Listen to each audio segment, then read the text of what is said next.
back to Type 5. This week we have Tom Thakkar. He is going to be headlining July 22nd and 23rd this weekend. Tom, thanks for being here. Thanks so much for having me, Sarah. I can't wait to come to Dallas. I'm excited. I haven't been in forever.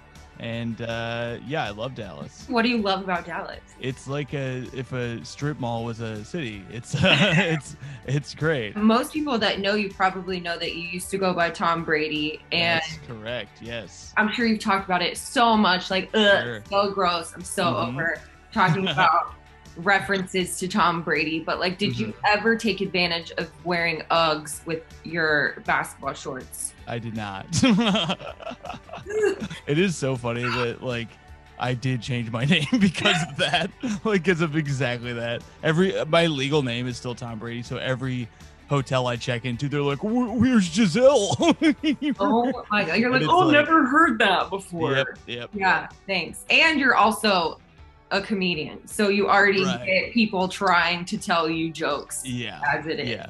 Well, I did stand up with my name being Tom Brady for like 5 years. So I heard everything. Mike Birbiglia sat me down and was like, if you don't change your name right now, it's going to be too late. And I thought about it. I was like, oh yeah, I'll never get to be on TV if my name is Tom Brady. Like, it's just not going to happen. There's no chance where Conan O'Brien is like, and next on the show, we've got Tom Brady, but not the guy. Like, he's going to have to do a whole thing. And I was like, oh shit, I got to change it. You have a podcast called Stand By Your Band. That's true. Yeah. It's so I host a podcast called Stand By Your Band with my buddy, Tommy McNamara, where we have mostly comedians, sometimes musicians, come on and defend bands that people make fun of you for liking, like Coldplay or Nickelback or Creed or something.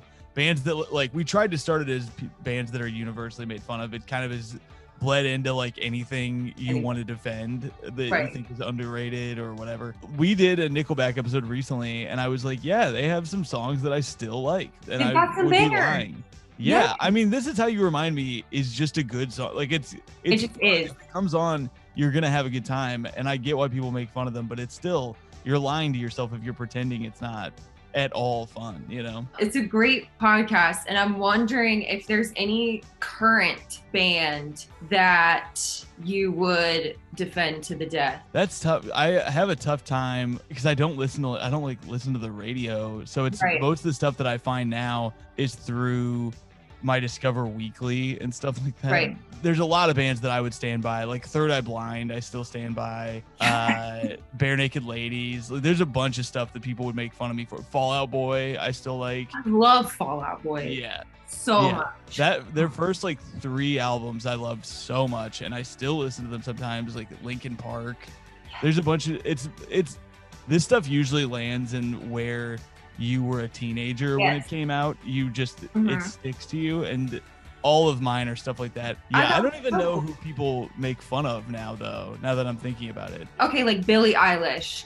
Everyone I like Billie Eilish. Okay, good, because I was gonna close this laptop right now. You said no. Yeah, the Bad Guy song rules. It's so good, right? Who's that country lady? Starts with a K. Casey Musgraves. I like her too. She's good too. You were on another podcast. It was Stand Up with Tom Thakkar. Yes. And that one's really cool for anyone that's into stand up, which hopefully you all are that are watching this. Right. But you give advice to people. Yeah. I planned on doing that podcast till the day I died because it was so fun and easy to do. And people got so much out of it. You can still listen to it. It's still up. I would recommend each week, I would give clips from the Comedy Central library because I grew up obsessed with Comedy Central specials. That's what got me into stand-up. You were planning on going to school to be a doctor. Yeah, I was in school as a biochem major trying to do science-y shit, and you can tell by the way I talk about it, I was not cut out to be a doctor. You're not into it. Doctors are never like, I think I'm gonna do some science-y shit today. If you had to give advice to someone that was trying to do something like in the medical field or something science-y, what advice would you give them if they said that they wanted to quit and go do stand-up? Man, that is so hard because I am very lucky that it's worked out a little bit for me. And the way that the world is right now, you might want to lock up that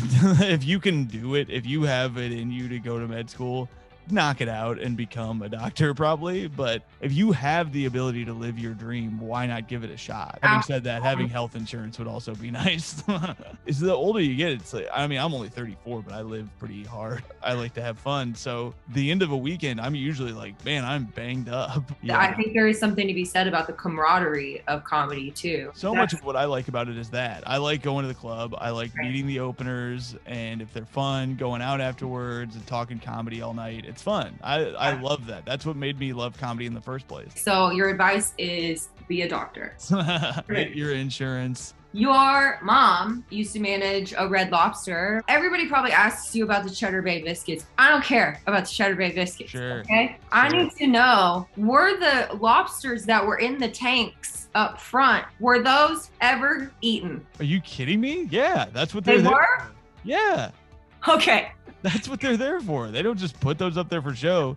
It's Red Lobster. They can't afford just decorative lobsters. Some people pick out their lobster. See, that's what they tell you, right? But every Red Lobster I went to, it was like, no, this is Harry and Sally, and they live here. I'm going to Google this because now I'm second guessing myself, but I don't think they have pet lobsters at Red Lobster. Maybe that's what was told to me because I was a kid and they didn't want to freak me out. But I never saw anyone reach in there and take one of those and take it to the back, is what I'm saying. That's fair. Now I feel crazy.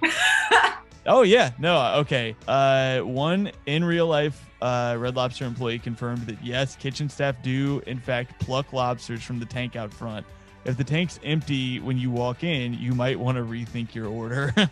But they sometimes will keep the lobsters in the tank for like weeks. A while. Yeah. And then you get attached. Shrimp scampi or the popcorn shrimp. See, both of those are for full-on trash people, which I am. If I had my druthers, I'm probably going popcorn shrimp because I like fried, but scampi is probably what, if I was out with my family or something, we're probably getting scampi. If I were out with people who were judging me, I would get scampi. I'm going scampi. I will say, I know you breezed past the Cheddar Bay biscuits, but they are every bit worth the hype that they are given. They're a meal. I mean, you don't need anything else. And if you're like me, you dip that in some ranch. You dip biscuits in some ranch because I am trash. Yes, that is good as hell. That actually sounds incredible. It doesn't make sense, but I was slow to ranch. I didn't get into ranch until college. I wasn't ready for it. Honestly, anything is good dipped in ranch. If you haven't thought about it yet, think about it. I'm a Chili's guy myself. I could do a Chili's. Are you a skillet queso guy? What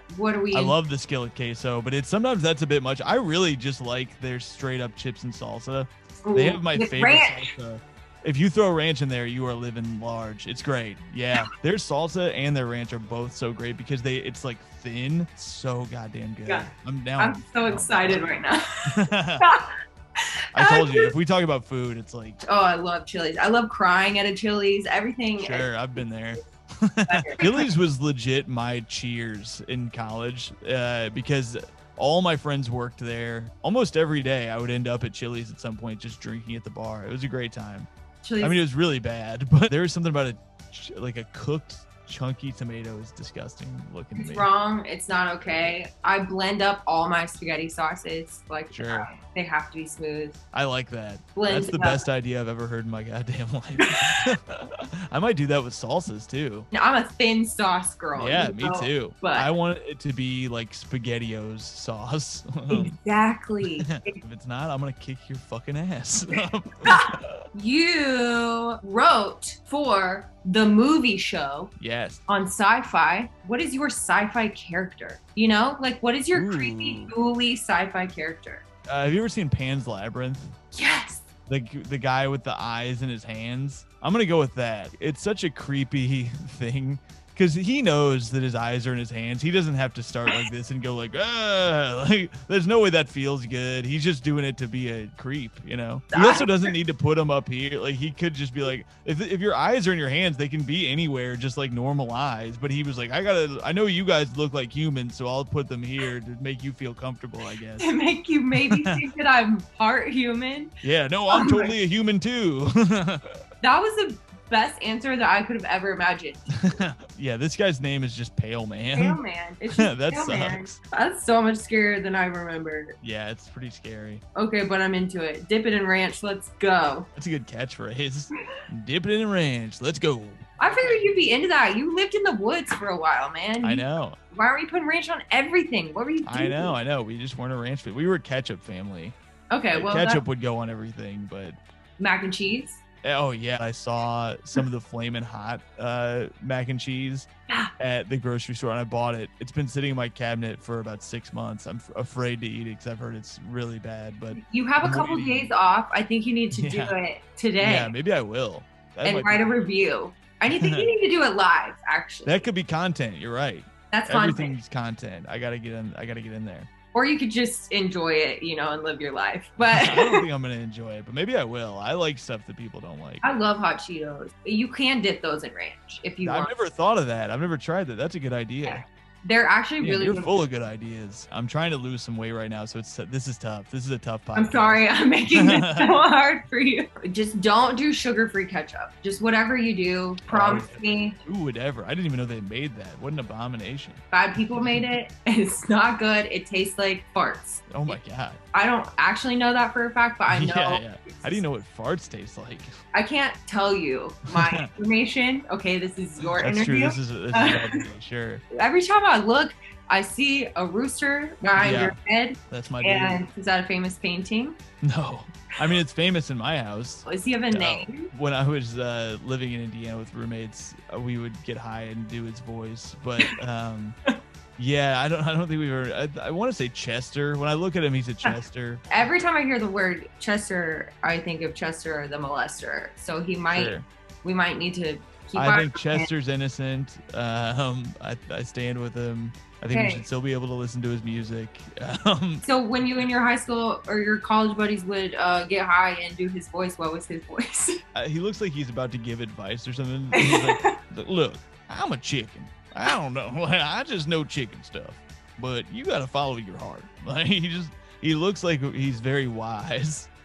Okay, more content. I need more Chester videos. Just mental health things, Sure. Forgive yourself before you can forgive anyone else. And I'm a chicken, but that's what I have to say.